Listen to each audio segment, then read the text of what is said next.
Bom, galera, o terceiro vídeo do dia, o segundo evento do dia, né? Primeiro vídeo foi focado no Detroit Become Human, a grande final. O segundo foi o evento anterior. E hoje, da Riot Games, o terceiro, para fechar o dia 9 para vocês.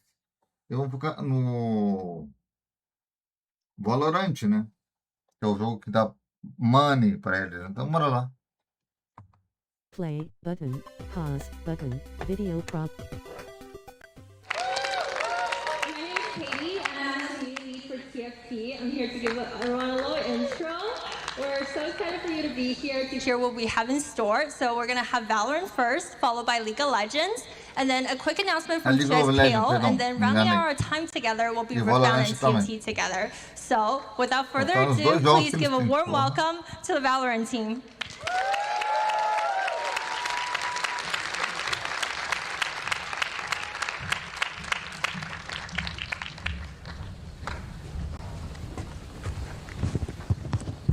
Hi everyone, we're Valorant. Thank you so much for coming. I'm Ashley and I'm one of the global community managers for Valorant, and I'm here today with Ryan Recto, agent sound designer on Valorant, and we're going to be going through designing ability sounds through the lens of mix.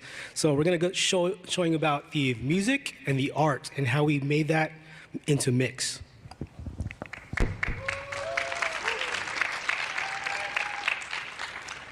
So if you haven't seen, is the video, you want to press? We've got the MVP crew today. Yeah, you can tell the others I said that. Haley, I can heal you again. What a heal! You saved my life. Oh, nice. Speed boosting myself. I stunned myself! Every piece of his util gives you an assist. What a wingman.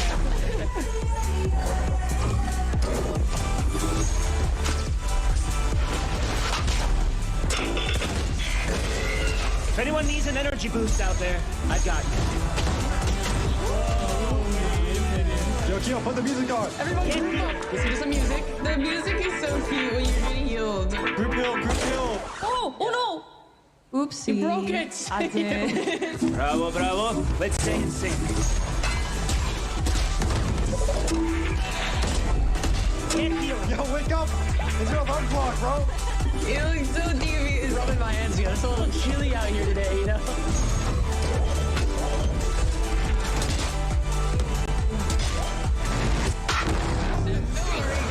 Take back sight and go.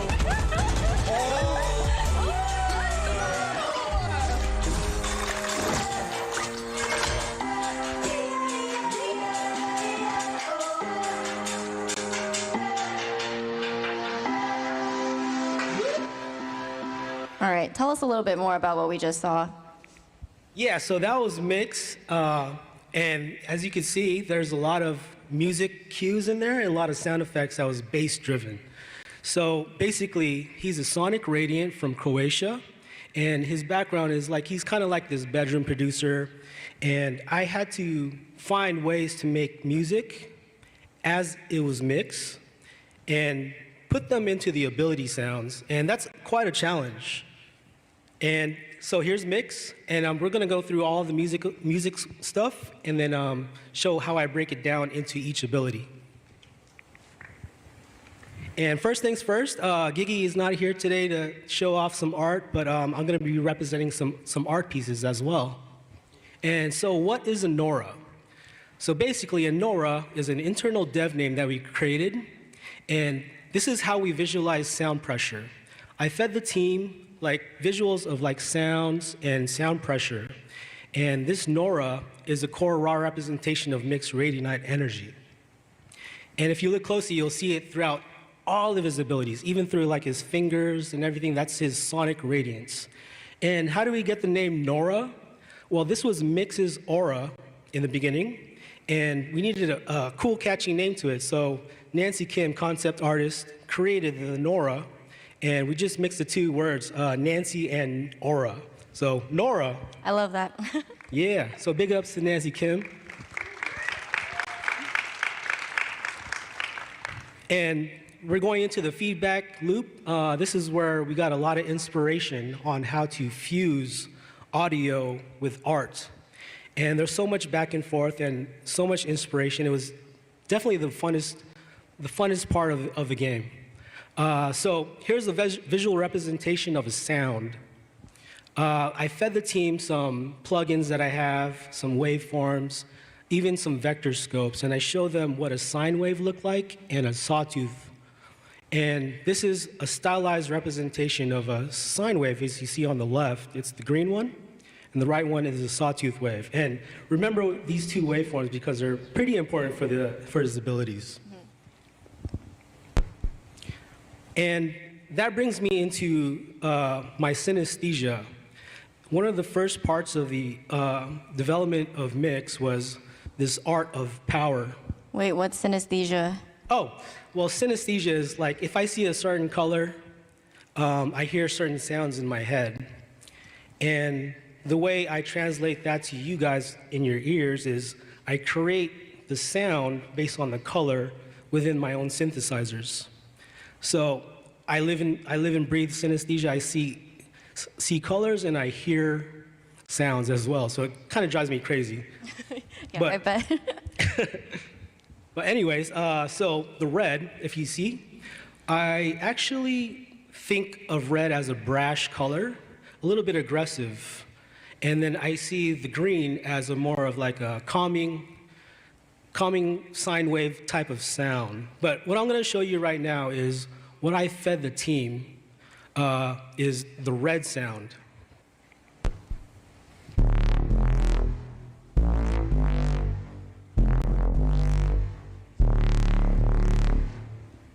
Yeah, I hope you guys like that bass. The bass in here is crazy. Yeah, I'm such a bass head, so you're gonna hear that throughout here. But anyways, once I fed them that sound, that key sound of red, I also fed them the sawtooth waveform in Serum, and they designed the visual cue for red as a sawtooth, as you can see on the right, the far right. And on the flip side, I'm showing you the sine wave for green. This is what I hear when I see green, and it's supposed to be calming, and it's supposed to be for a heal. Okay, one more.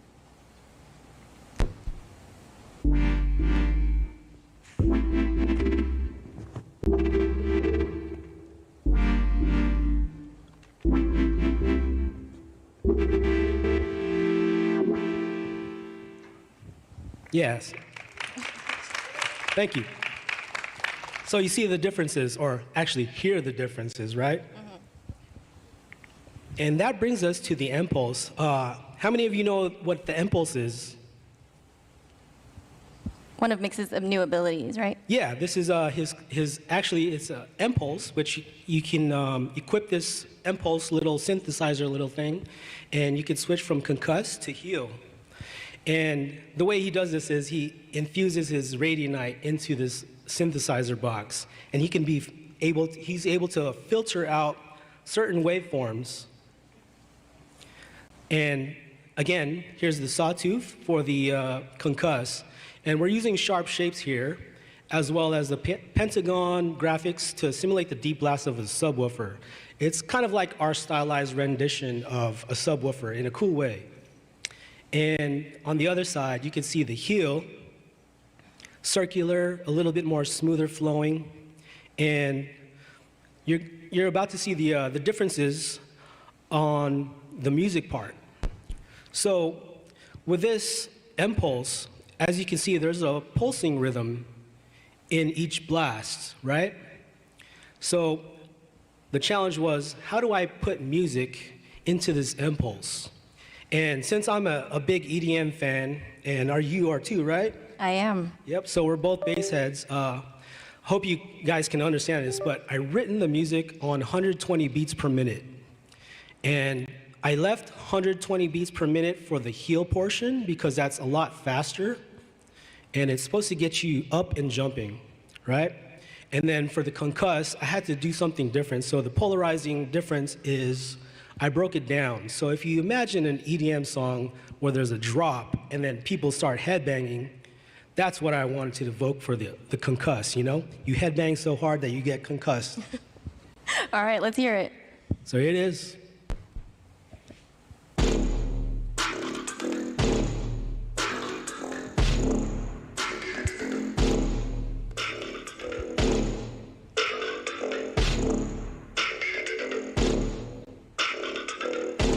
Vou ligar, assim.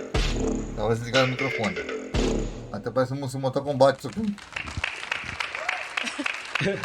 Thank you all. Thank you all.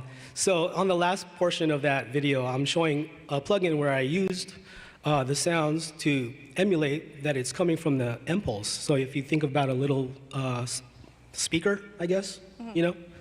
And so now I'm going to show you what the heel sounds like. It's supposed to be very different, sine wavy, and the modulation of the volume is going to be smoother than the concuss. And this is supposed to get you up and jumping, uplifting, you know, get your vibes up, you know. So he's definitely a vibe controller. So here's the uplifting one.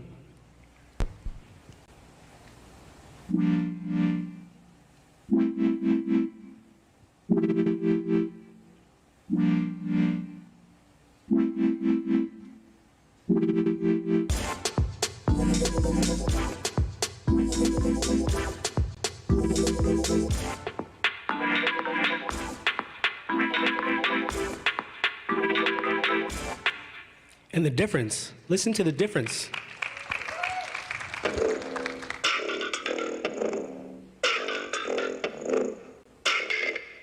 So that's the difference between the concuss and the heel and how I compose the music. And the challenge here now is to how do we bring that into the game, right? Because those were full-on loops.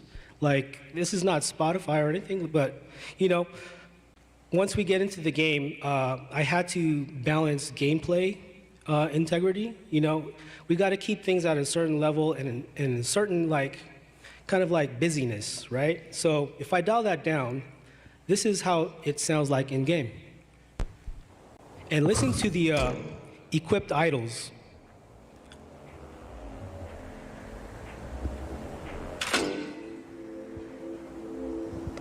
Very healing, right? Get healing.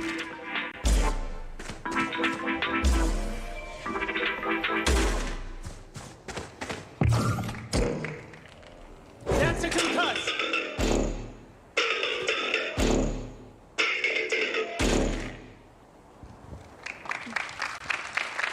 Thank you.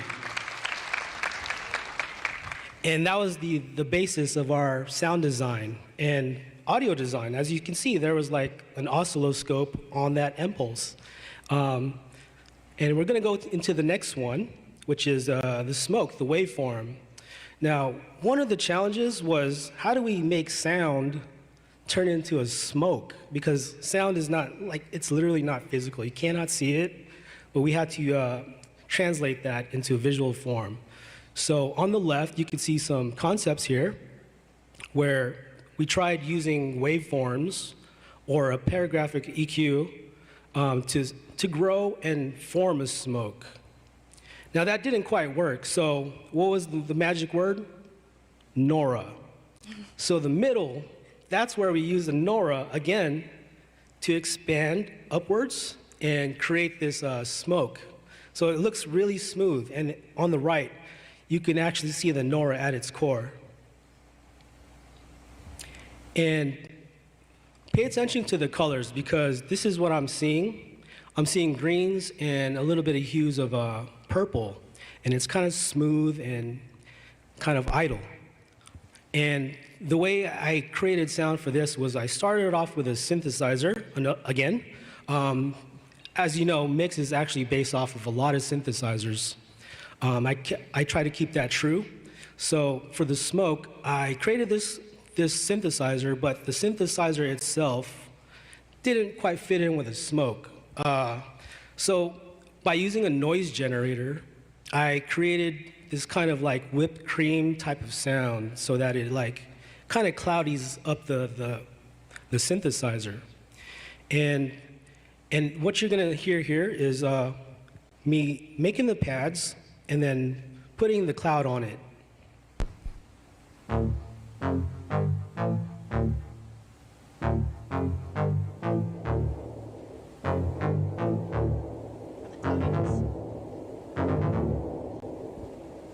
Yeah, you can kind of hear like the cloudy like whoosh around it. Exactly, yeah.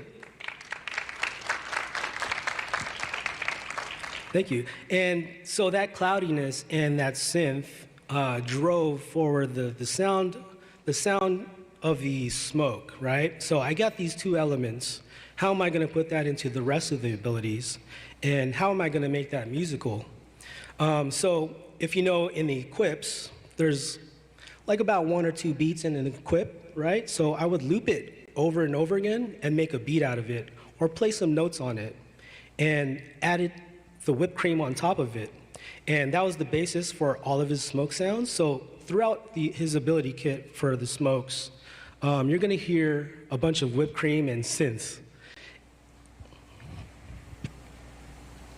Over.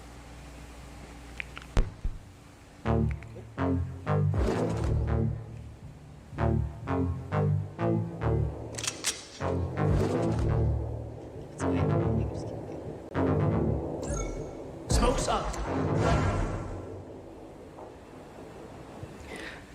Yeah, so you can hear there the comparison of the left video and the right video at the same time, and how it was brought into the game. And probably you guys didn't even notice, like when he pulls up the map, there's actually this background being like you're outside of a club, actually. So that's another way we brought some music into his smoke ability. And that brings us to the harmonize, never fight alone. And we call this the harmonize because as mix, you're able to stem a player or your own teammate and yourself, and that way you are harmonized and resonant. And the challenge with this one was how do we show waveforms as a stem on the, as you can see on the edges of the screen, we see the basic stem and then the waveforms. So with this one, this was actually a fluke because I created the sound first, and then the art team just did their thing and tailored it to my sound, whether that's from the attack to the decay and the release. And I showed them some vector scopes of waveforms and some DJ software, you know, as it scrolls up. So it's kind of reminiscent of that because he's kind of like a DJ. So that's the visual language for our stem buff. And as you can see, like when he's stemming himself, the challenge there was, how do I squeeze music in that small amount of time? It's almost like a one-beat self-equip, right? So there's not a lot of room for me. So I went to the drawing board and I kind of like looped it over and over again to find a musical phrase for it. And another challenge was I wanted to clear the soundscape of any kind of forward-moving sounds, because I wanted to have the high end and the low end, and just those two frequencies, right? Because when you're like busy in gameplay, you don't want to be crowded with like foreground sounds. So what I did here was I created some anticipation with hi-hat rolls and used the bass wobble to give you that feeling that you are stemmed. So here's that loop.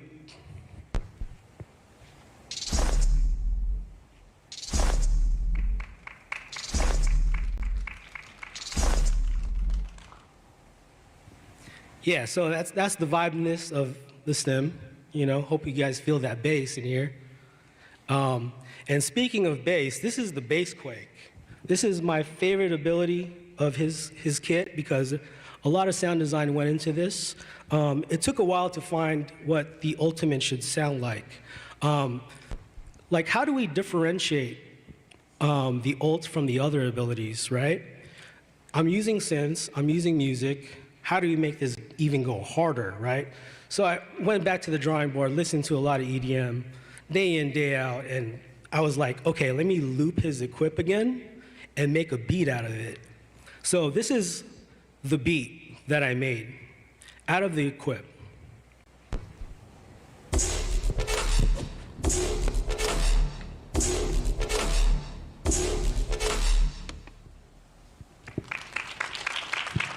Yeah.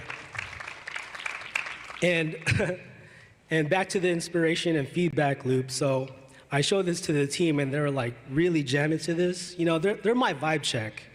It's very exciting to hear this stuff in the beginning as concept, but for Valorant, we have to dial it down because Valorant is definitely a attack shooter where audio is crucial for gameplay tells. So here's the kind of like the, not watered down, but like balanced with gameplay version. And pay attention to the bass during his ult, because that was the driving factor and the starting point of his ult sounds.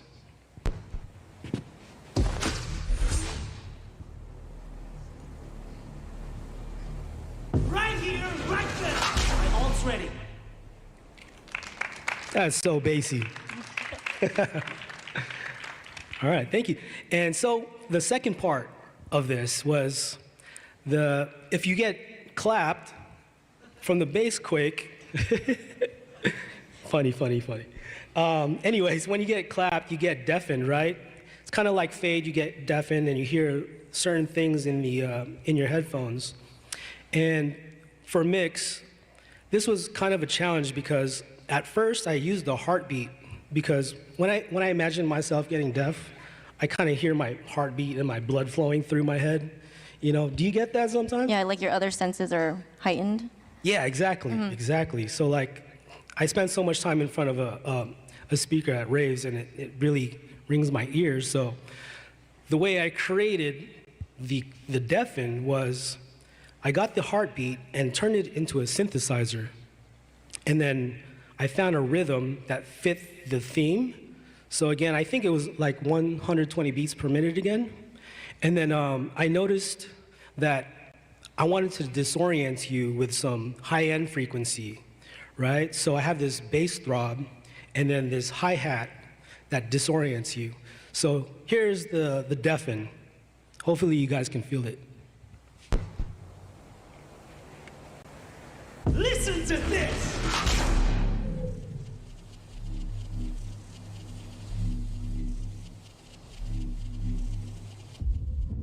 Da hora isso aqui. Yeah, I always like getting deafened by this ult, but it's not good for my rank. Yeah, no, I wouldn't mind getting hit by this ult. Aí lembrando, Only if you want to D-rank. amanhã no segundo dia do vídeo, no segundo Anyway, dia, since you listened to a couple of pieces of music, I wanted to share something that I was very proud of, and the team was like really vibed up against this song here. I probably made like upwards of 20 to 30 tracks for all of his abilities, but the one that stood out to me was his concuss outtake music, and no one outside Riot has heard this yet, so you guys will be the ones that will hear it. And I'm so honored to show this to you because it sounds so sick. So the thought process behind this was the impulse has materials, right? It has a glass oscilloscope or a screen, and then it has these switching mechanisms in here where you can hear the switches and stuff.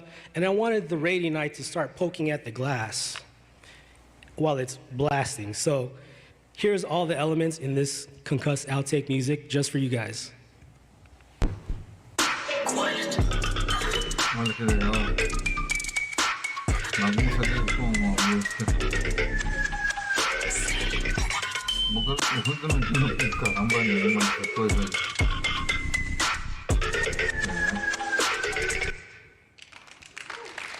Yeah, I see you guys bobbing your heads out there. Should we host a rave after this? I don't know. I really want to. Honestly, Mix, like we resonate together. Like I'm a sound designer and a music person, so it was only fitting for me to create this sound on Mix. And so thank you everyone for listening to my spiel about music and vibes and art into Mix. You know, first and foremost, Valorant is a competitive game, so we have to abide by competitive integrity. I don't want to be playing my ranked game and being deafened by like so many different things. So we had to go back to the drawing board for everything with gameplay. and find that right balance. Yeah, if we kept all that music in the game, our players would just be throwing it back in the middle of rounds. Exactly. I mean, it's cool and all, but it's better to keep the competitive integrity. And I hope you guys enjoyed his music and everything. Thank you so much. I appreciate you all. Thank you so much for having us. Now I'd like to welcome League of Legends.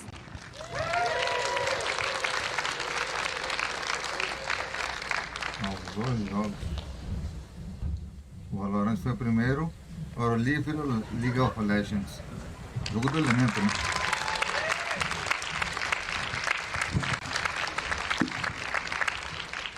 All right, can we give it up one more time for our friends on Valorant? Was that sick or what?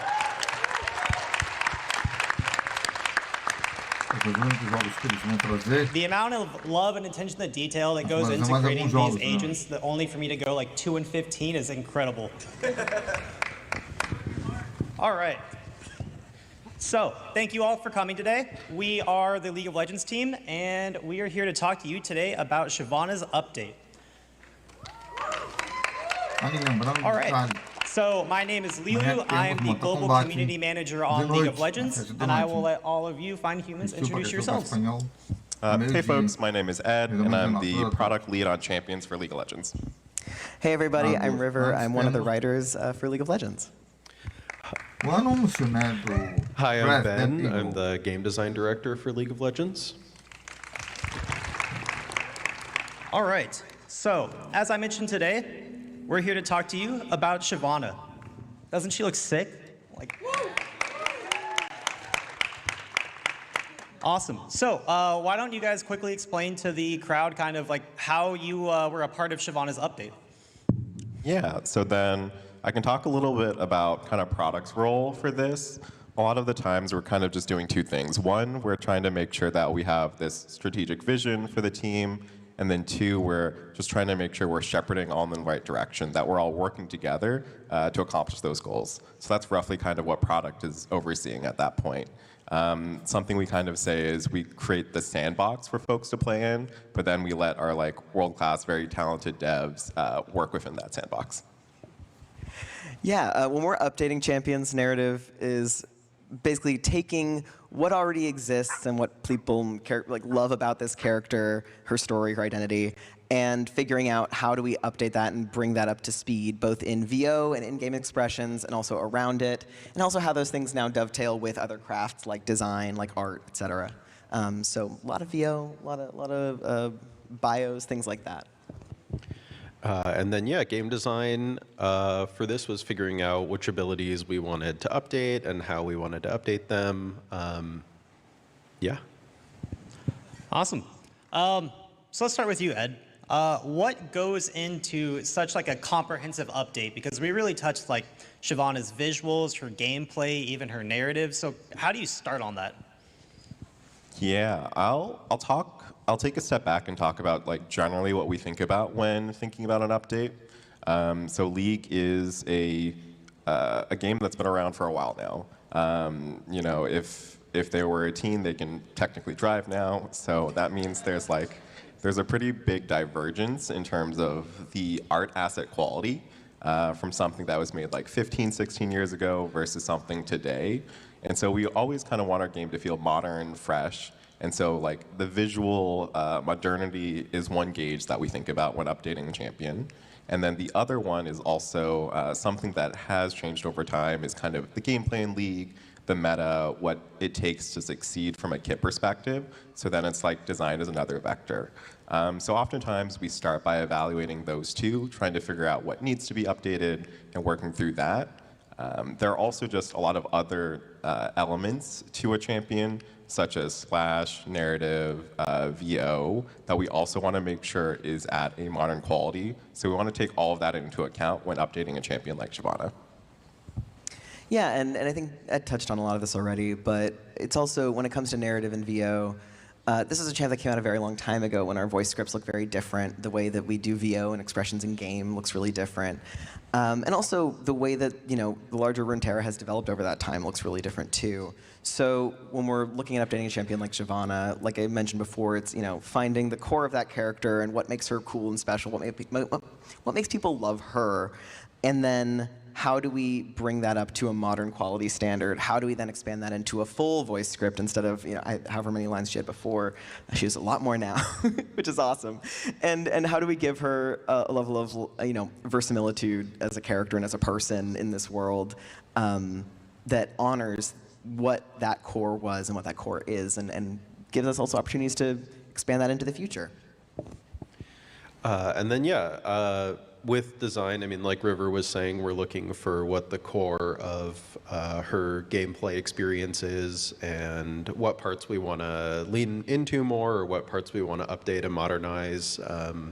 Like keeping her identity as a diver, juggernaut, but then looking at some of her individual abilities, like her Q, and bringing those up to more like modern design standards and best practices for our champions.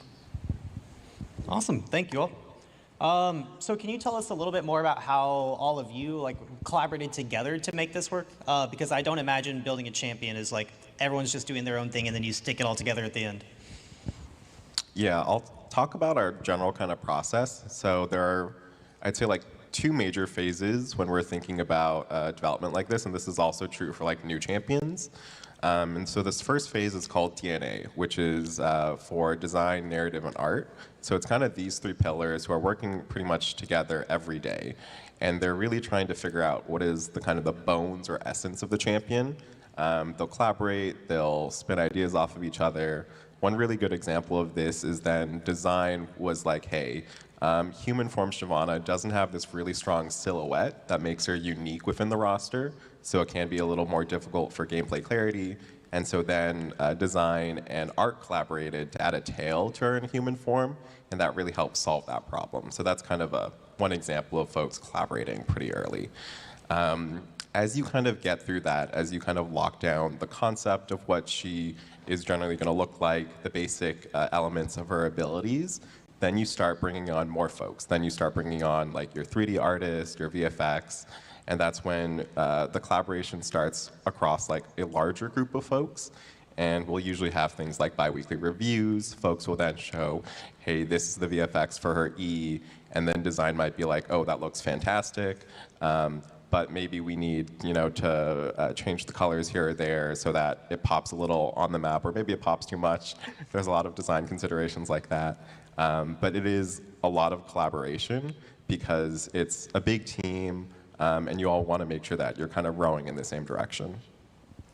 Yeah, and to take Ed's example from before about this, okay, so we need human Shyvana to have a more distinct silhouette, so she has a tail. So then coming from narrative, that then becomes, okay, what does a person moving through worlds with this tail look like, right? Or like, she's very distinctly visually not human. How does that change how she perceives the world, how she's treated by the world, her outlook, and where are places we can reinforce and yes and express that in her story and in her VO and in sort of how that narrative interfaces with every other discipline. Because narrative isn't just stored in the VO. Narrative is stored in everything about the character, the identity, the gameplay fantasy. It's really fun for that reason, but also it means that it does require a lot of very close collaboration. So it's, being in these rooms with these other crafts and seeing where the opportunity spaces are based on these decisions that are made holistically for the overall experience of the character, and then finding cool ways to tell stories from them and influence the story that way.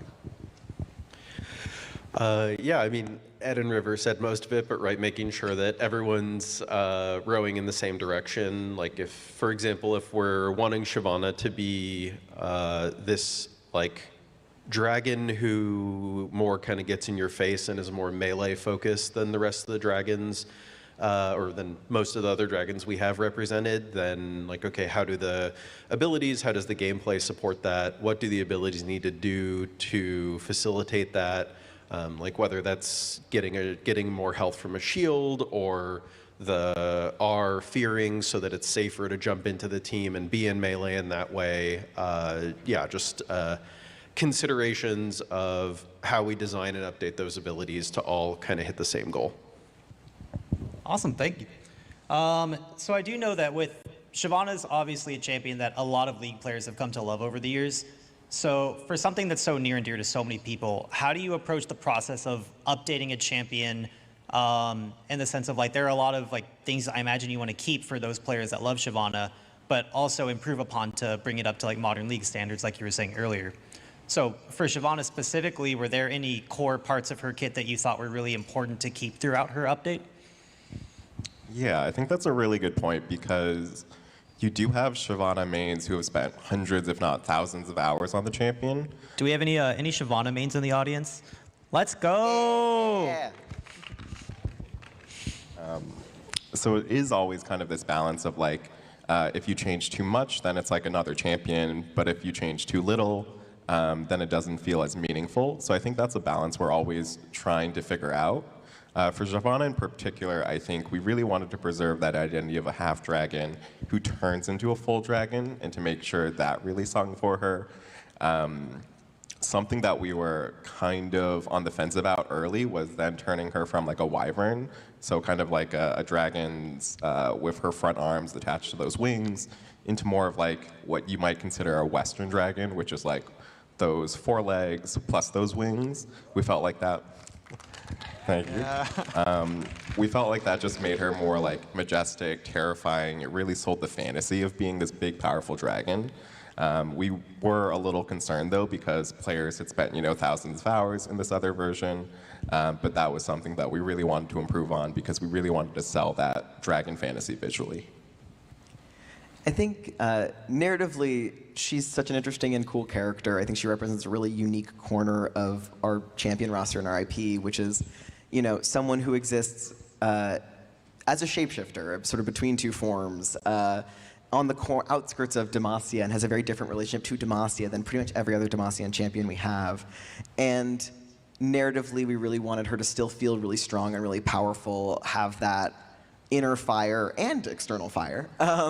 That makes her feel like a really cool, dynamic warrior. She's, and finding then ways to like, how does that person, exist in the world? What is that? How does it impact her relationship with other people, and her relationship to her cause and to, the people she fights alongside? Like, that's really important to preserve and then also to expand on. And I think players have had a long time with the sort of older version of the champion, and we really wanted to narratively not actually change too much of it, because that was, I think, a part of her that was already very strong. And it was more about, okay, how do we just make this sing in a new and expanded and updated way? But most of that, like, we really went in not wanting to like change her lore too fundamentally. Yeah, so. Yeah, so diving in as a dragon, keeping her identity as a diver or juggernaut like Hecarim or Jarvan, and then looking to update some of her abilities that were, we felt like they were less satisfying or more like older, antiquated design. So her passive being less binary on dragons and more like something that can scale throughout the game from different sources. Her Q being having some more skill expression with the multi-tapping. Yeah, but the thing we were looking to keep was really the like dive in, transform into a dragon. Yeah. So actually, I am curious from like a game design perspective, other than like just the pure pun of dragons with scaling, is that like something that we're looking to bring out in dragons, or is there a reason like why that manifests in dragon champions? Sorry, what's the question exactly? So like, is there a reason like why we lean into like having dragon champions like Smolder or Aurelion Sol and Shyvana like have scales? Yeah, I mean, I think that part of the fantasy of playing as a dragon is getting to be this like really really powerful, dominating, overwhelming force, and so it just kind of lends itself naturally to mechanics that scale over the course of the game and let you get really unstoppable. Awesome. Also, Yep. it's a great pun. It is a really good pun. Mostly puns. So River, you mentioned that a lot of like what went into Shyvana's update from a narrative perspective was just kind of preserving that really interesting story that she has and that players have come to love over the years. Were there any ways that that manifested in her updated visuals or gameplay or kit? Yeah, so we had some really fun opportunities. I remember when we were discussing, like I think it was one of the VFX meetings, and Jarvan gives Shyvana this like little crest to represent like, oh no, you're with us, you're one of us, and it's on the front of her armor, and it was like really cool. We got to represent that in her W shield. You can see like a little outline of it. So we got to like have some fun trying to bring in those elements of her story and of her connections with other characters in that way, and that was really fun. But yeah, like I think, like I said, narrative is expressed in all these different disciplines in different ways and connects with those in different ways. And so mechanically, right, like this idea that she is, transforming back and forth. She's not one form or the other. She is both. She is equally dragon and not, mechanically also makes a lot of sense and feels like a connective tissue sort of between a lot of those different elements that it tells the story in that way too. And I think her growing stronger, growing more powerful, the more confident she gets, the more she stacks, the more you play, makes a lot of sense and feels very true to her character as well. Like growing in that confidence, that sense of self, that sense of power, and also that comfort in being what she is completely. Awesome, I love that. So I guess the next question I have for you all is, having worked on Shyvana for a long time and with this update, were there any aspects of Shyvana that you came to appreciate more deeply, or maybe ones that like you just didn't know that you discovered along the way? Yeah, I'll actually echo a little bit of what kind of Ben mentioned in terms of like that scaling aspect, because I think the fantasy of this powerful dragon is a little tough to achieve in a game like League of Legends, which is very competitively focused, things like that. When you kind of think of a dragon, you think like, oh, you're super powerful, you're really tanky, you're like this raid boss that can 1v9. But then if you're in a competitive 5v5 game where everyone is kind of supposed to have equal power or ability to influence a match, there's kind of like there's a disconnect there in terms of what you expect a dragon to do versus what this game might allow you to do from a balance perspective. And so there's such a lot of work then around the balancing for Shyvana being able to turn into a dragon, like how we balance her Fury generation, all the things that go into it. So I think that kind of really opened my eyes and made me kind of appreciate that. It's like a very elegant way to still make you feel very powerful in these certain elements and feel like a dragon, but still work in a really competitive game like League of Legends. Well, working on Shyvana forced me to jungle, so... I'm sorry, that's tough. That's a tough one. Thank you. I appreciate it, thank you. I'm still not good. I'm still somewhere in iron. It's fine, I'm a writer, I don't need to be good at this game. No, but in general, like, I think, I liked her as a character before I started working on her, but it was sort of like, I liked her sort of from afar. And I think working on Shyvana just gave me such a deep appreciation for her and for her, like I said, unique perspective when it comes to, the larger story of Runeterra and Demacia in particular. And I don't know, she's really sort of become narratively like one of my favorite characters in Runeterra. I just feel like she has so much to love and so much to resonate with deeply, and she's such an interesting person. That I think really grew over the course of working on this project. So for me, I play a lot of strategy games, and I really like champions that can build a wide variety of items.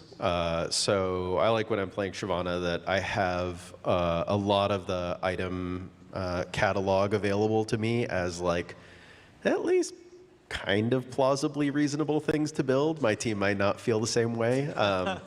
But yeah, for me, that's very, like Ed, I like playing Mordekaiser for a similar reason of like, okay, well, I have more items that I get to think about this game and how I want to counter the enemy team and how I want to build to support my own team. So I like hybrid champions. I like champions that can build AP, AD, more offensive, more defensive. And so when I like that every game I'm playing Shyvana, I actually think about what new combination of items I might build that game.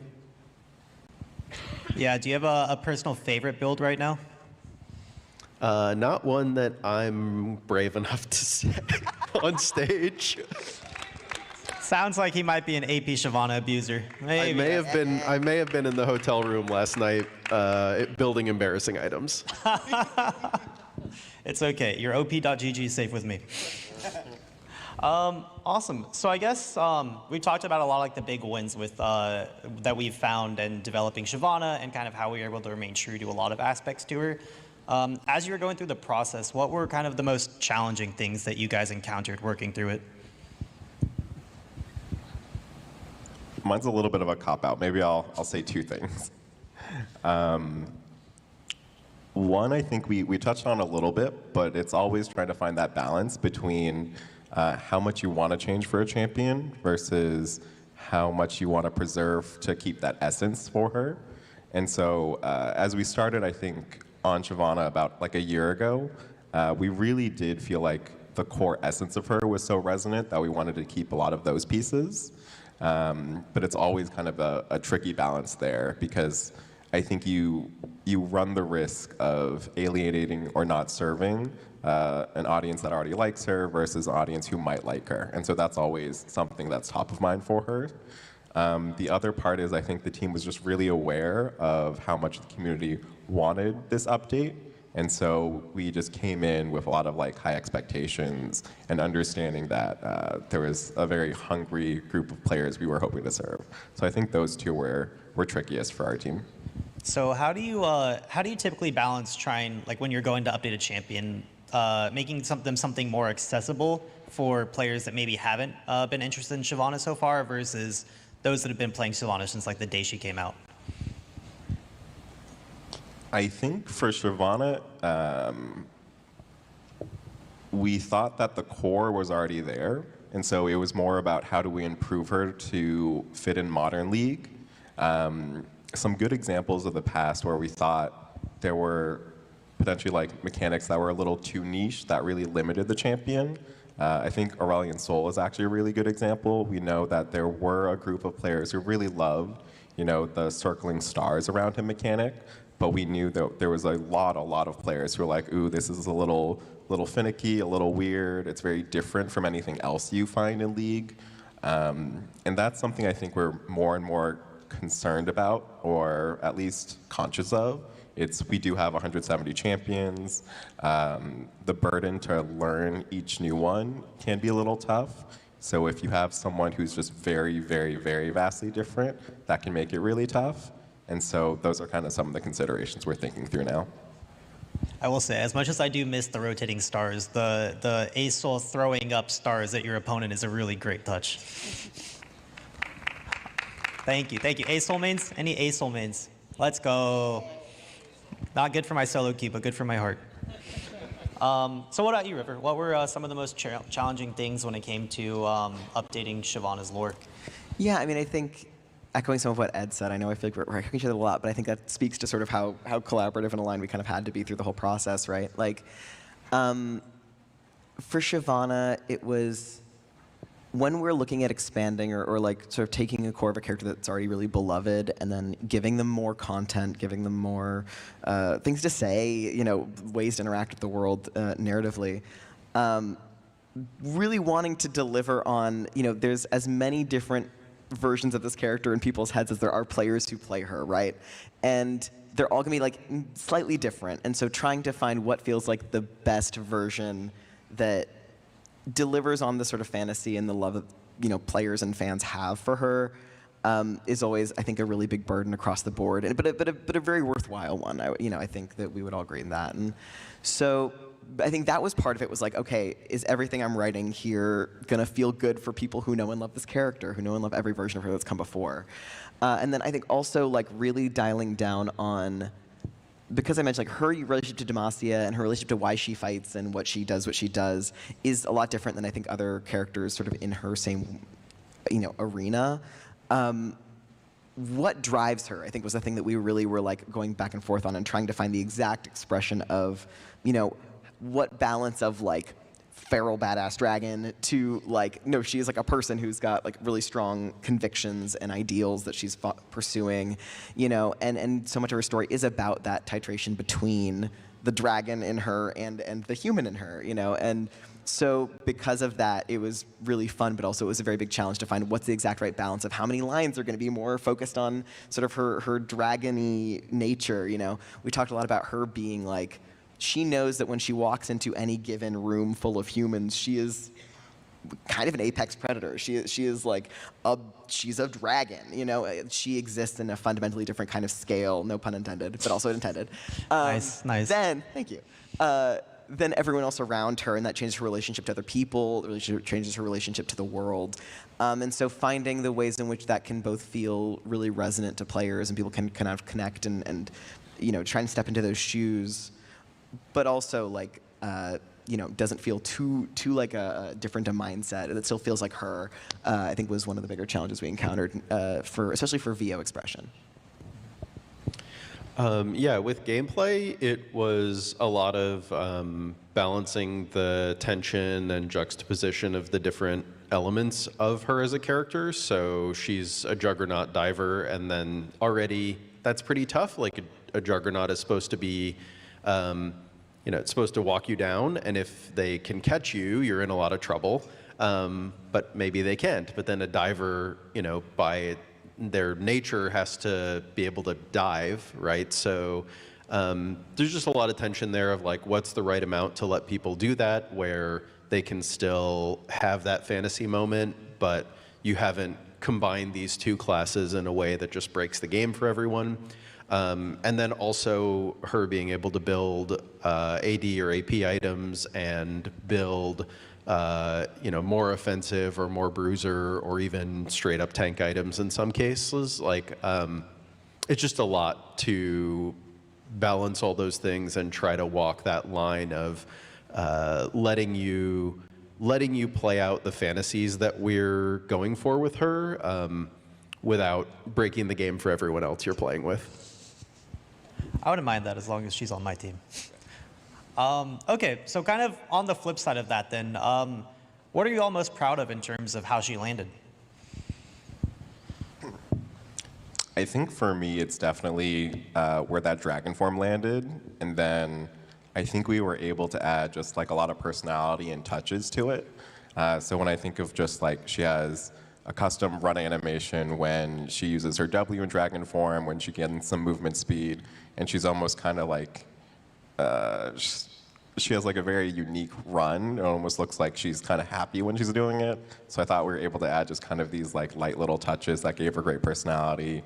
Some of the ways that she attacks in dragon form I thought just turned out so well. She'll like slam her tail, or she'll use her wings. She has this big bite.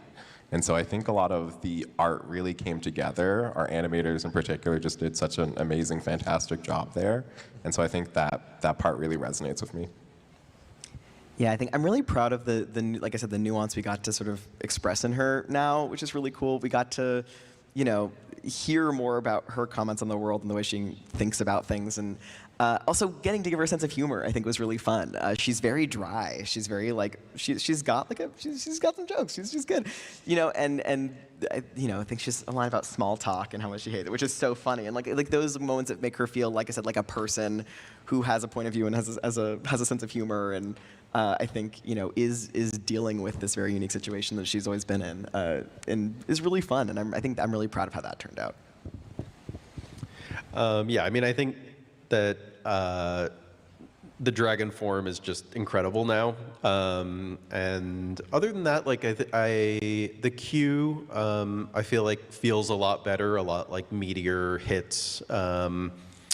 And the passive scaling over the course of the game, like the shape of how that works, I find a lot more satisfying than just like all or nothing, whether you were getting dragons or not.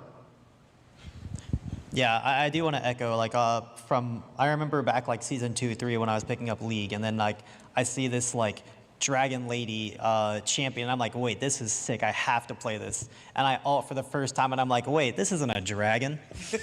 So I do greatly appreciate, like as you mentioned earlier, like her Western dragon design. I think it's really cool. Insane like Juggernaut battles when it's Dragon v Dragon in the pit. So yeah, her new visuals for me are probably like, I think where like everyone absolutely killed it, in addition to just like all the aspects of her. I'm also glad that she looks like she could kick your ass now. Like she is beefy, she's big, she's intimidating, she's physically powerful, and I'm glad that I feel like that's more represented now too. Oh yeah. That wasn't my craft. I just love that that's a thing now. Yeah, she is great. I mean, look at that splash. Look at how imposing that is. That's insane. Shout out to our splash artists who are amazing. Yeah, the team absolutely killed on that one.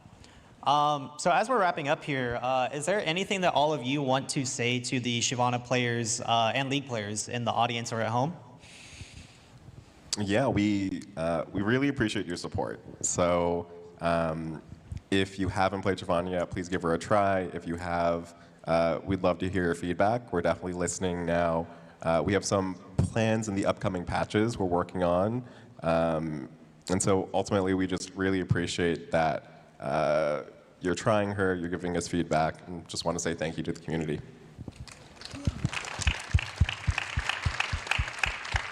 I mean, I feel like echoing that entirely. I hope that you guys love her as much as we do, and I hope that you see all the love and care that was put into her, and you know, we obviously provide you, like here's the thing that's in the game, but ultimately it's the fans and the people playing the characters that ultimately sort of make them sing, and so I hope that, you give our dragon wings, so thank you. Yeah.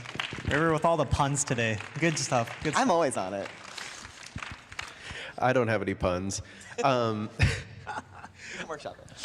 no, what Ed and River said, I mean, thank you all for playing. Thank you all for your feedback. We listen and hear all of it and are continually trying to make Shyvana and all the champions and the game better. So yeah, keep an eye out for us listening and doing our best to keep improving things. Awesome. Well, thank you so much to all of you today for coming out to the panel. We will be doing another panel on Sunday talking about kind of the process of how we make a champion for League of Legends that you can apply more towards like general video games that are not League. So if that's something that you're interested in, please do come check it out. We'd love to have you. But thank all of you for taking the time to come out and listen to us today. We hope that even if Shyvana isn't your favorite champion, that you are at least enjoying League. Thank you all for being a part of the community. We love to have you and looking forward to continuing to play with you. And if we get matched, I'm sorry. But I will pass it off to 2XKO, who has a cool community program they're going to give you guys a little bit of information about today. So thank you again, Noel. Thank you. Temos outro painel aqui no canal, então, provavelmente.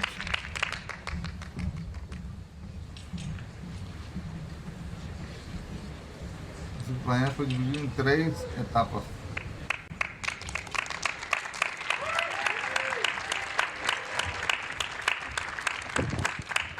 Hello, hello, PAX East. Very excited to be here. Hello, everybody. Okay. Oh, let's get into it. All right, so I'm here to talk about community event support.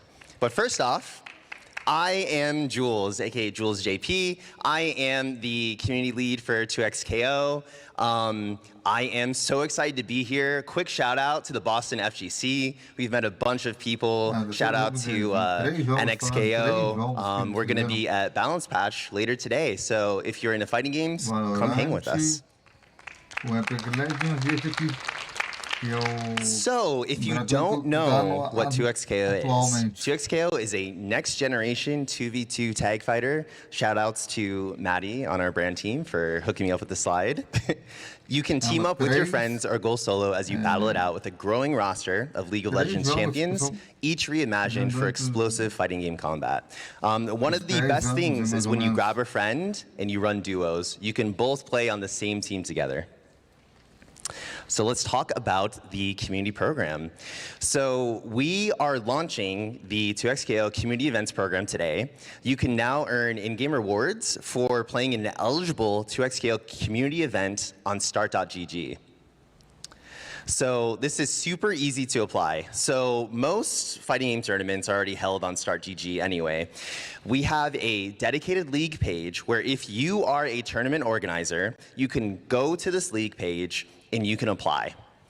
There's some really simple eligibility, but go ahead and head to that league page, read all about it, and then if you're eligible, please apply, and we will accept you as soon as we can. So what can you earn from this program? So we have some really cool in-game items. This is the casual suit avatar item that you can be totally blinged out if you ever want to, cosplay as like a Turk or something. And then you will also get 3,000 credits. It's capped at 3,000 for the week. So as long as you go to one event, you'll get this. And then if you win, you will get a title in-game. And then of course, what this is all about is friendship. We're here to make friends and to build community, and hopefully this encourages more people to come out to your local, participate in fighting games. It is okay if you lose or go 0-2 if you make friends along the way.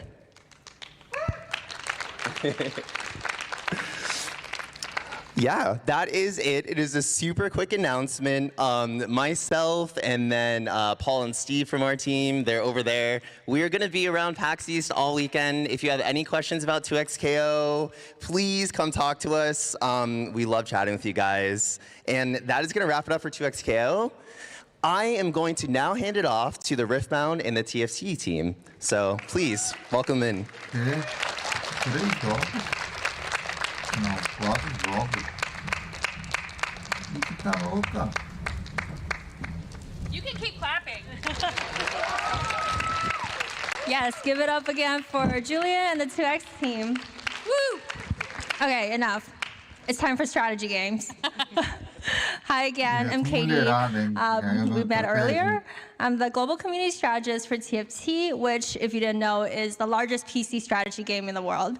TFT is a free-to-play PvP auto-battler where you and 7 other players get to draft from the same pool, position them on your board, and then battle to be the last one standing. So I bet some of you already know that, so raise your hand if you've played TFT before. Very good, excellent. Hey, Riftbounders. So I'm Diana. I'm the Global Community and Influencer Manager for Riftbound.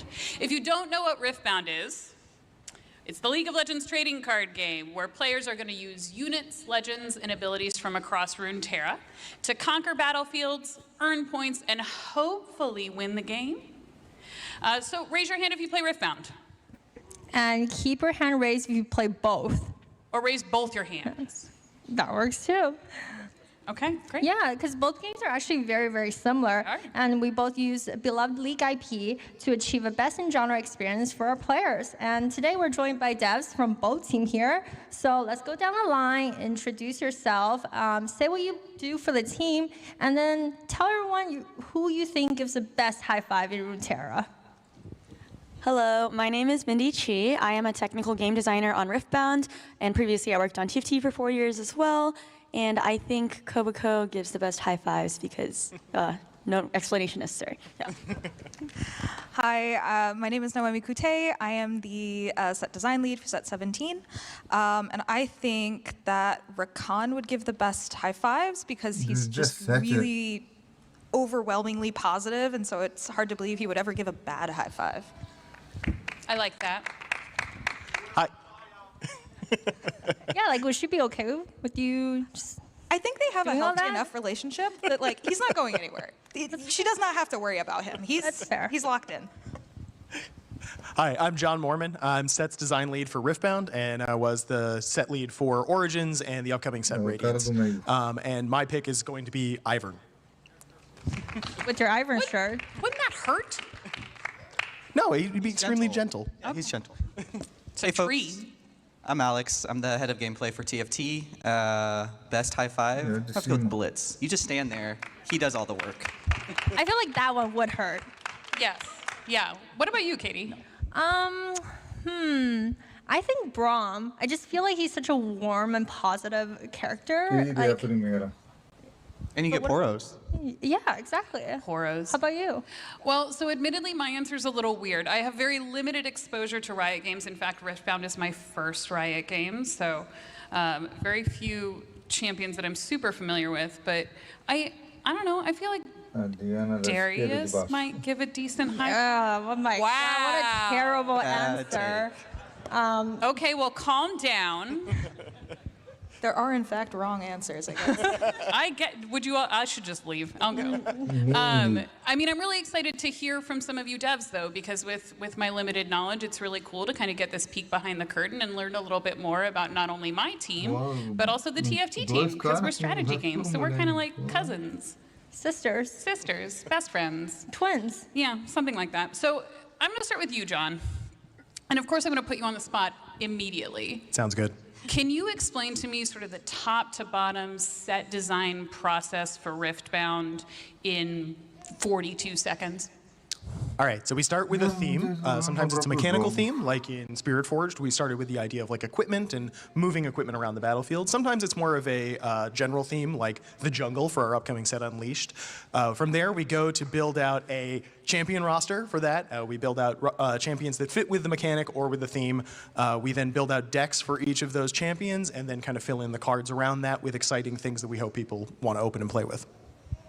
Noemi, how about you for TFT? And maybe we'll do just like a little bit more time because I feel like it. How about 45 seconds? Okay, thanks. Yeah, we actually approach things in a really similar way. For TFT now, we usually start with a really broad theme, and then we try to find the skins and the champions that we feel best represent that theme.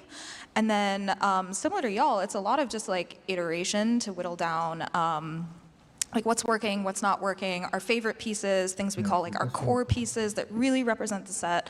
And then it's a lot of play testing. It's just a lot of play testing, taking the pieces that don't work out, trying to fit something in that does work. And if that doesn't work, that's where things get tricky. And we have a lot more work to do because then we have to rip out more pieces and fill them in with even more because everything's a ripple effect because everything's very connected. That's a really good point. I feel like even for our sets, we have probably 8 or 10 times as many cards in the file at some point. Like almost everything gets put in, torn out, put back in again. It's very rare you get a card that makes it the whole way through the process. Yes, it's the same for us. And sometimes you rip things out, and then you're like, oh, you know what would fit here?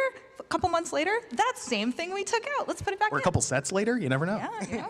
I'm actually slightly jealous of Riftbound in some ways because TFT, we're very reliant on league skins and existing league skins, and we've built a ton of new stuff in the most recent sets, but you guys can just kind of create a card, and if you want a specific theme, you can just snap your fingers and make it. That's pretty sick. It's a little more complicated than that, but not much. I don't think so. And Mindy, as someone who's worked both on TFT and Riftbound, what would you say something that is like really similar when designing for both games?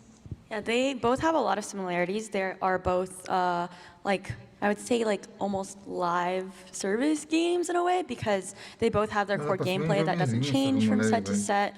That's like really fun and people enjoy. But the big thing is the set-based content structure. So like every few months we'll come out with new and exciting stuff for players. And that kind of lends itself to having very similar design styles for both, where you want to have like a lot of novelty every set. Let's give something new to players while also keeping some of the stuff that they know and love.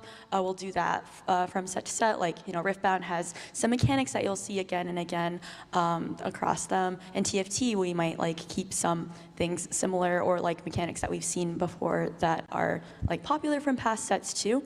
And another thing about both games is that they are, like, you touched on that already, but they're very interconnected. Like, you can't just be like, oh, this would be the coolest champion for this TFT set right here, and I'm never going to change it because both games have to think about the whole ecosystem of this set. Like, what is going to serve the set as a whole, the thematic, make sure all the pieces work well together because every piece of content interacts with every piece of content. Similarly for a card, you can't just be like, oh, this card is sick, I'm just going to put it here. You got to think about all the cards that are going to come in previous sets and in future sets too, and think about if it's going to work there, and think about the big picture as the most healthy thing and most important thing rather than a piece of individual content. And I think one big difference though is like For TFT, it's like very self-contained, like you kind of design within the set, and then next set, it's all gone. But for Riftbound, it's previous and future sets, so that's another thing you have to consider. I haven't worked on multiple Riftbound sets yet, but John has, so I don't know if you want to speak a little on what that kind of looks like and what you had to think about for designing for multi-sets. Yeah, it's been a really fun part because we can't have everybody working on every set at the same time. We kind of have to, because of the way timelines work, break into smaller teams.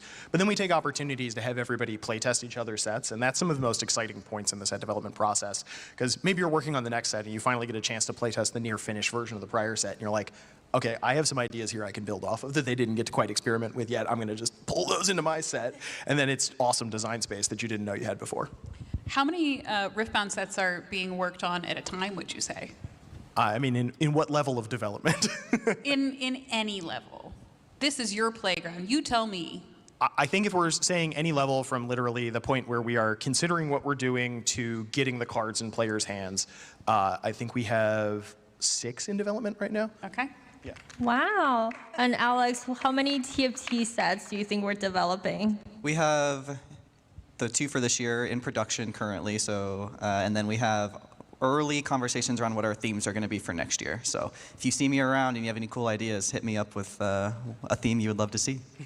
Food Fight Tactics? Food Fight Tactics is a beloved one that I hear very often, and they keep making food skins, so. You just keep pushing it, Katie. You keep pushing it. My dumpling surfing skin will come to TFT one day. I mean, I love hearing about sort of the iteration process, and I mean, it's really cool to hear about what goes right. But what about what happens when something goes wrong in your game? So how do you address problems as they arise, not only during that playtesting, but also once a thing has launched? Noemi?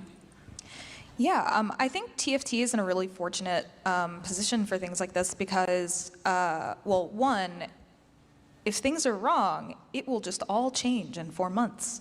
So things can't really be that wrong.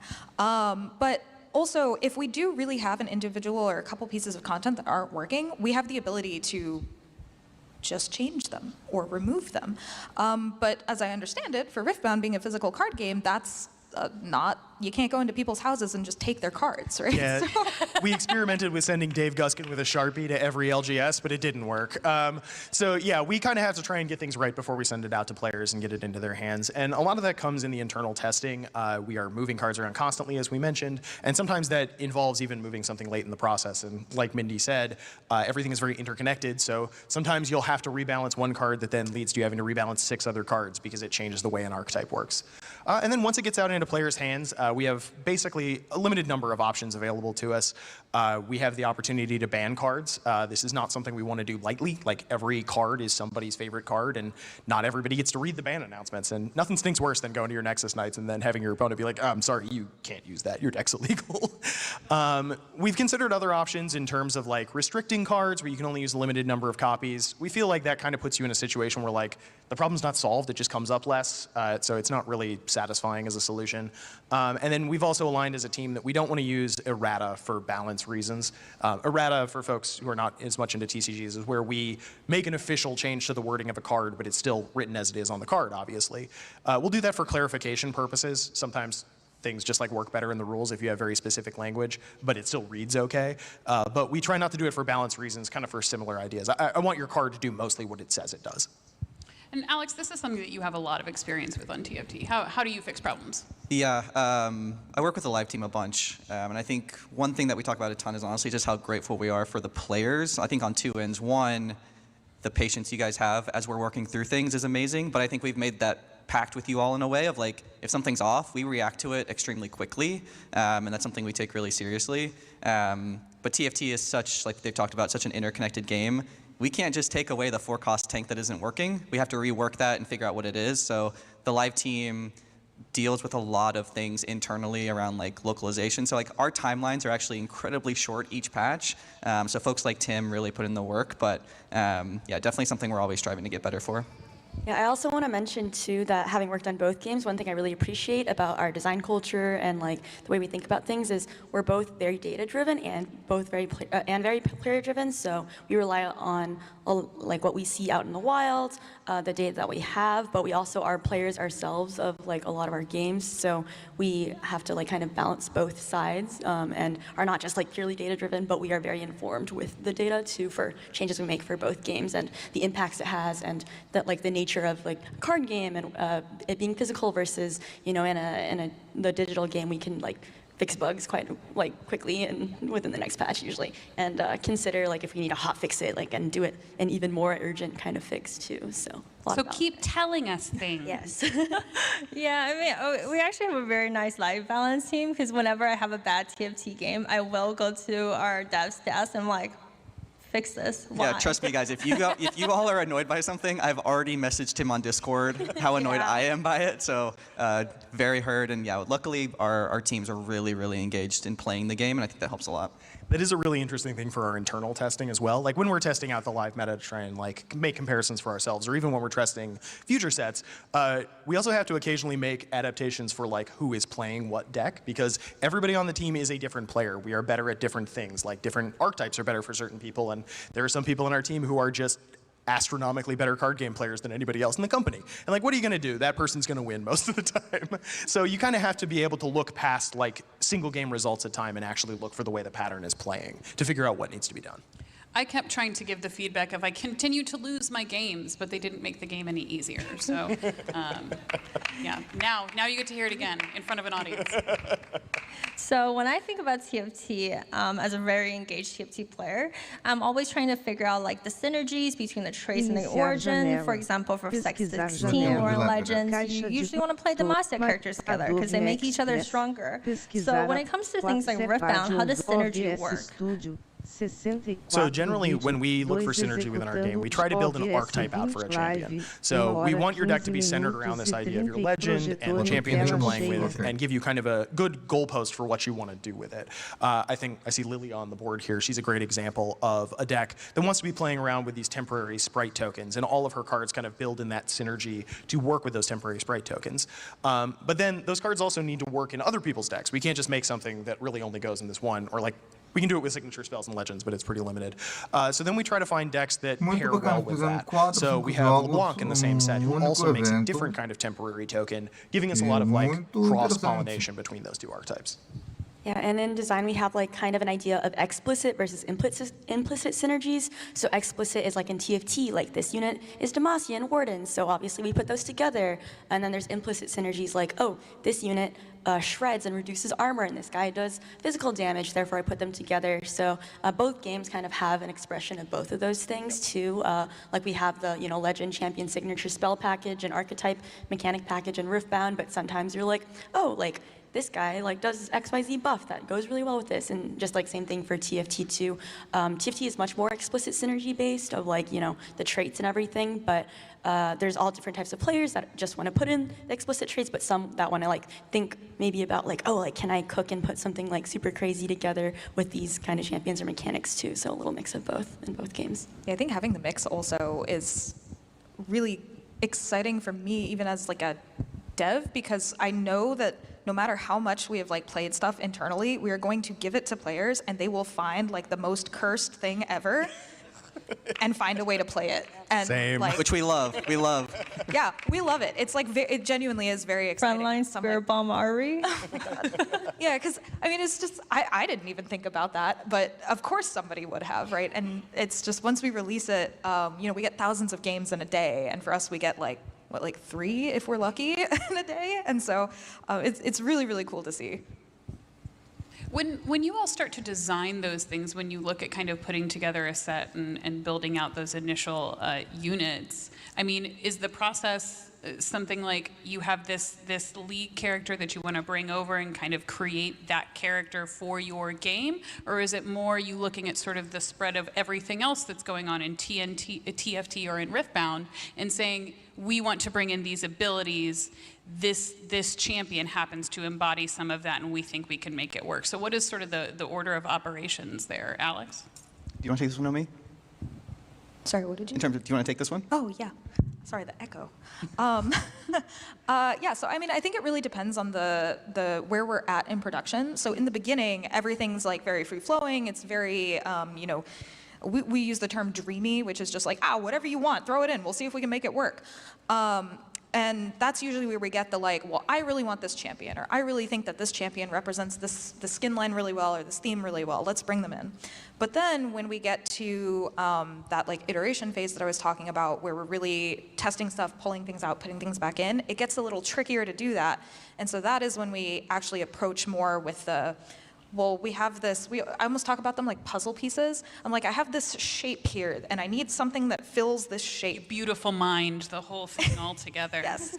Like, I need this puzzle piece, and so then I go and I look at champions, and I look at what is kind of associated with them, and what abilities they have, and what like visual shapes I'm looking for as well. And then we kind of pull from that list. And sometimes we don't have a great list. And that's where we get to these like really more interpretive versions of our champions, where these are really exciting for me, where it's like, oh, well, here's this champion, and they're doing this thing that does feel like something they do, but people have never seen that from them before. And so we can really hand it to the artists and be like, just go ham, make it look cool. Yeah, that's one of my favorite things that we're able to do on TFT in particular, is take a champion that players really love and show them in a new light that they've never seen before. One of my favorite examples is for folks that played Set 8, we had a Leona that had this orbital laser. And when you think of Leona, you don't really think of the orbital laser, but like, yeah, she's like harnessing the power of the sun, and you can kind of get there and see her fantasy. And I really love that we're able to do that, but we never want to stretch too far. We kind of want to hold true to like who that champion is, because like if you love Diana or you love Vi, you still want that fantasy of like, I'm playing this champion I love, but we do love being able to serve that in new ways in TFT. Yeah, I think we have a very similar process in Riftbound, where obviously we start with generally something that is thematically linked to what we're doing. So if we're in Unleashed, we might start with some jungle champions like Kha'Zix and Rengar. And then our champions are broken apart into 6 domains, and each champion has 2 domains. So as we're filling out our roster, we're kind of filling in those slots for each of the domain pairs based on what things are. And we'll eventually get to a point where we have a couple slots left, and we have some very specific domain pairs we need to fill, at which point we go to this giant spreadsheet we have where we have looked at every champion and said what domains we think they can fit in, and go, who can I fit in here that like still fits with the theme a little bit, or gives me something that I can like basically sell very well on the box and like make the set exciting for players. And then to the idea of like kind of reinterpreting champions, we operate in a very similar space where like sometimes you manage to get something that feels mechanically like what a champion does in League of Legends. I think Vex in Unleashed is a great example of this, where she's all about movement denial and kind of like being mean to your opponents, and that deck plays as just stun after stun after stun. It's very frustrating to play against, but in like the best way. And then we also have other champions, like I'm gonna talk about Ivern a lot, I'm sorry y'all, I love Ivern. But he doesn't necessarily play with the same kit that you get in League, but we looked more towards what the character of Ivern is. He's this friend of the forest who loves little animals. And so we're like, what if we made his deck all about gathering together the birds and dogs and cats and poros of the world, and then taking your cute army into battle against all the Demacians and winning anyways? I mean, at the very least, you feel terrible winning against that deck. You should, yes. Yeah, absolutely. Absolutely. I mean, we're working with such specific characters with like established lore and skills. Like, what would you say is the furthest you're comfortable with stretching that, like imagination and lore? TFT's pretty comfortable with it. I think especially as time goes on, I mean, we want to hold true to who the champion is, but we also want to like surprise and delight players. So we've definitely gone pretty creative a few times. And I think it's been nice too to bring in stuff like Kobuko, because we can create new fantasies and kind of, share that even more. But I would say on TFT, especially in the 5-cost space, we play around quite a bit with how big we can stretch things. Yeah, I think it all kind of comes down to like, can we make someone really happy and delight them with it? And a lot of times the answer is coming from the League of Legends IP, people love these champions, love these characters so much, and they want to be able to see the cool thing that their champion does. But sometimes they're like, hey, Lissandra puts people into a giant teapot and it cooks them up, and it's like sick. So, and that's gonna make someone really, really happy to see. Like as designers, it's just like, what can we do to make them really happy? Is that gonna like? These are all Noemi spells, by the way. When she says she's a thematic designer, she's a very thematic designer. I mean, I do really, really love these designs, because I think, just to give more context here, the way that I think that we usually approach these is like Lissandra in that skin it's a porcelain skin. And so when I was approaching that champion, I was like, well, it's porcelain, teapot, tea. What if you just in the teapot, you know? And it sounds really silly, but then we make it and it's really fun. And I'm like, you know, that when I talk about our core pieces for a set, that becomes one of our core pieces. We're like, yeah, Lysandra puts people in a teapot because it's whimsical, it's fun, and we want our game to be fun. It doesn't have to be all serious all the time, but I really think that the way that we approach these is around like using the really core identity of these alternate universes and the skin lines that the skins team creates. And they have this whole, you know, they have all this information on how they created them, why they created them, the core pillars of those skin lines. And so it makes it really easy for us to find things to pull from when we're like, I need Lysandra to be like, you know, this, to do this thing, but her spells don't do this thing, but the teapot does. Was that one of those dreamy ideas that made it all the way through development? Oh, yes, that was one that like, One of on my- paper, I was like, she's gonna put people in a teapot, and they were like, yep, that sounds good. One of my favorite memories, we were working on set 8, which was like a kaiju themed set. And I remember a lot, we get, like she was saying, we get a lot of our inspiration from the League skins.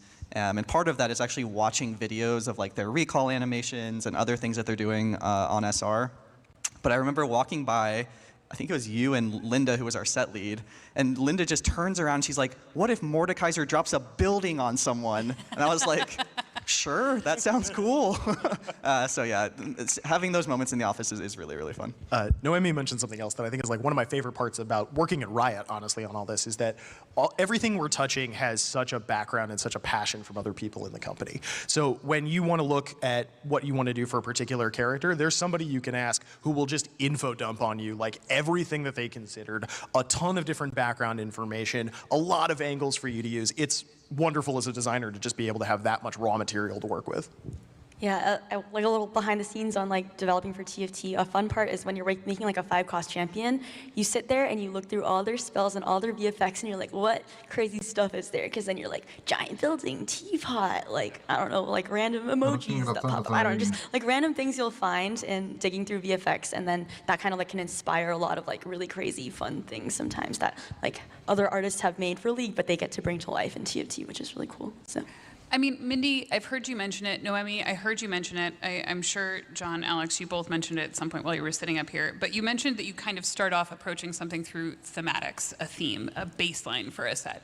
So what does that look like for Riftbound versus TFT? How does it differ? Yeah, I can go first. The process has changed a lot over time. Currently, we've gotten a lot better. We're able to plan out much further ahead. Like I said, we're working on all the themes for next year, but it's now driven mostly by product. Tori, our art lead, does a lot of the heavy lifting, and we kind of think about it in a few ways.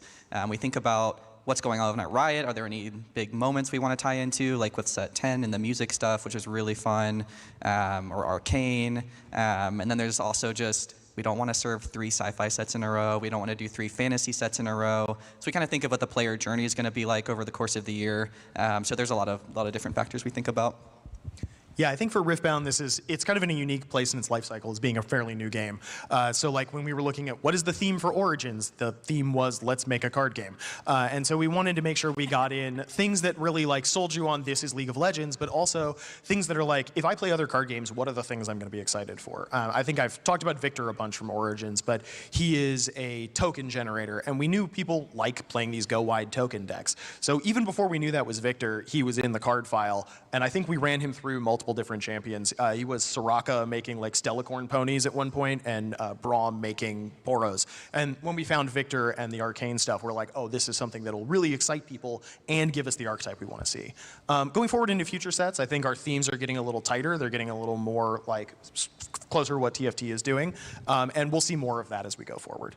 I will say one of my favorite things that we do on TFT is every once in a while we'll put out pitches, or like people can submit pitches for themes, and we have gotten some of the craziest themes. What's been your favorite? Because now you have to share. What's been your favorite? One that we will definitely not ship just because we don't have the skin lines for it, but one got pitched by Julian, who led set 16. I think it was like almost like a Hollywood theme, like backstage at the movies type of vibe. I've heard his pitch on this one. It was very fun to read through. I'm hearing a lot about food fight tactics. I don't know. I hear good things. Seems really popular. It comes up a lot in my day-to-day life, so who knows. So thinking about all these different characters, let's give our devs some homework. So if you were to take your favorite character in Runeterra, how do you want to see it for the other game? Mindy, maybe let's start with you. I mean, you've worked on both, Yeah, so you can pick whichever one. I'll just pick a funny one, I guess. I really love Lulu, and I think that Lulu can beat any AD carry in lane in a 1v1 like pre-level 3, and I think that should just be reflected, that sometimes she should just deal a lot of damage and destroy someone in one of the games. I don't know, maybe that could happen one day. Taxi Lulu, just like, I don't know, just someone destroy someone, yeah. I feel like all set have been asking for Lulu to be a carry in Lore and Legends, and then every patch in our meeting, Alex is like, no. She's the one support unit in the set. She does awful damage. That's I want the a point. good level, like, I want a good stage 2, stage 3 AP carry. I don't have a Sona or a Nivea, and I only have Lulu, and she's doing 100 nothing. champions and we can't make you happy. It's No. kind of She crazy. used to be a top laner. I'm the classic TFT player. I cannot be satisfied. Katie, thank you so much for the feedback. We'll take it. Like, Noemi? we'll consider that. That's great. Noemi, what would you build for Riftbound? So I am a big Xayah Rakan fan, so I know it's 2 and not 1 champion. Yeah, I don't know who said that. Yeah, you. I really, really like Xayah Rakan. I'm a big fan of birds, and also they're just like really cute. They're like couple goals, you know. So I would actually really like something in Riftbound where their whole mechanic around, if you play them together, they function just better. They're just better together. I would want like, there's like a lot of cards that move around a lot, and Rakan's kind of that like charmer, and he's like moving around a bunch, and Xayah's the one kind of dealing damage from the back. But I would really like if, like Xayah's out there and Rakan can just like zoom his way all the way to the combat field from like, I don't know, you're ready. Yeah, your base. Yeah, I or like just it. your deck, Can I just, be like, okay. surprise, he's here too, But something with that movement, I think I would really, really like that. Okay. Sounds sweet. All right, we got another one. So I'm a big fan of the Broloff skin. I would like to expand Broloff out into the TFT University set, where we can have Broloff and maybe his friends Brogath and Gallibro all running a fraternity. Another school, magical school AU? Yeah. I'm in. I have college. such limited knowledge of Riot games, but even I can tell you this is too much. This is a great example of the pitches that I get from my designers. I'm helping. But no, I mean, actually, we're literally just backstage saying how much we love like the day job skins and how fun those would be to get into a set. But in terms of a champion, I've given this pitch so many times. Ahri's my favorite champion, but we don't really do much with her fox form. And I think having a card in Riftbound that is a fox or the tokens are foxes could be very cool. Yeah, one of the things I'm really excited for is as we get more sets, what we've done so far is we've released a champion, like a side champion, and then released the legend for it in later sets and kind of let them build off. Vi is up here, and she works great with the Origins Vi. We haven't had a chance yet to go the opposite direction, where we actually get to release a new side champion for a deck that already exists. I think that's a very exciting space, and who knows, maybe Fox Form Ahri is where it's at. Perfect.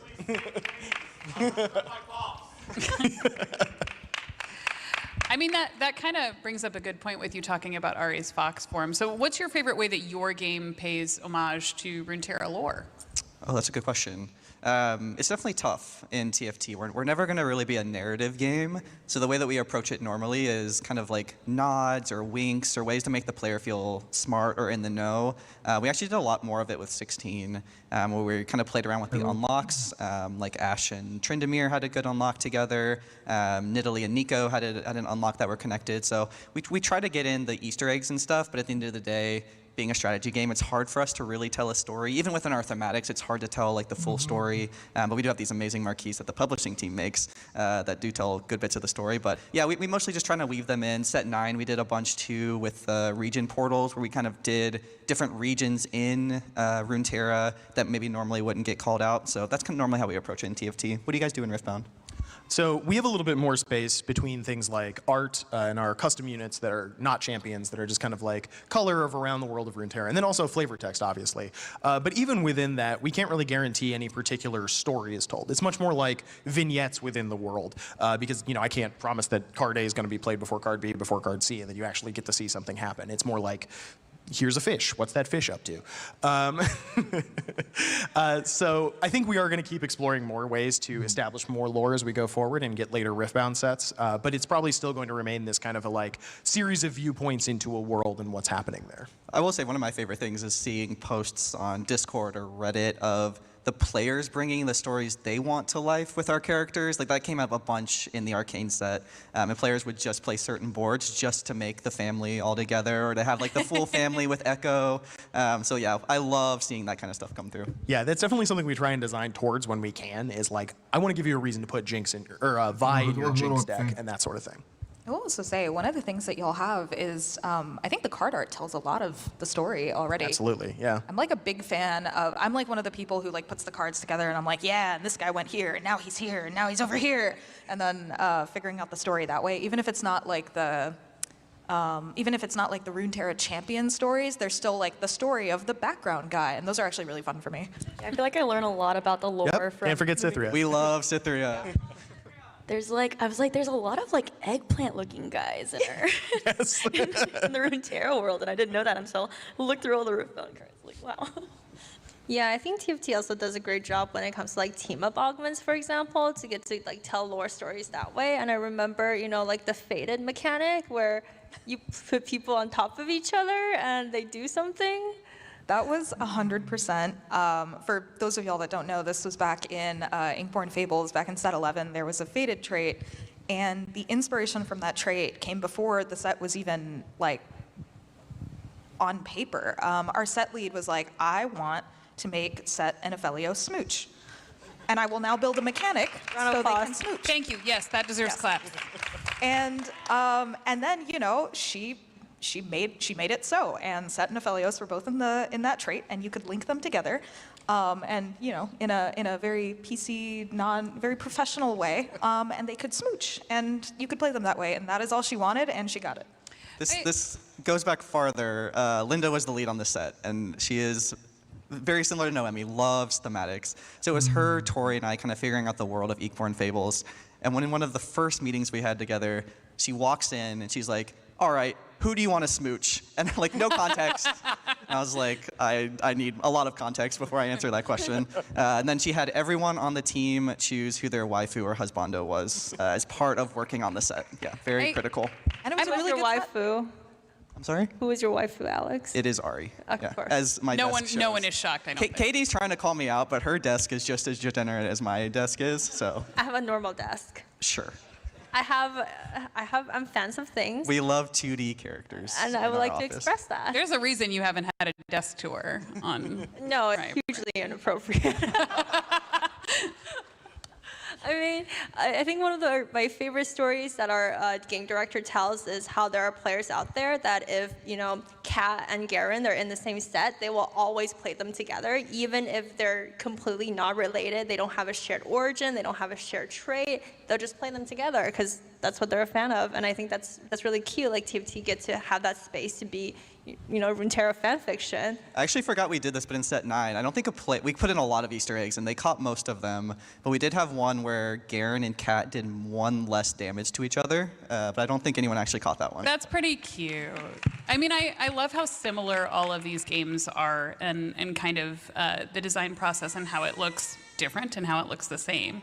It means that we work really closely together. So, you know, players might have noticed that TFT revealed a Riftbound card in their dev drop for Lore and Legends. You know, I'm asking for the Riftbound team. Is this something that TFT is going to keep doing? Well, we do this with Riftbound's team's permission, so yes, of course, we're not just jump scaring you guys, but yes, we will continue to do so. In fact, Space Gods, our dev drop comes out tomorrow morning, and you can expect a vaccine reveal there.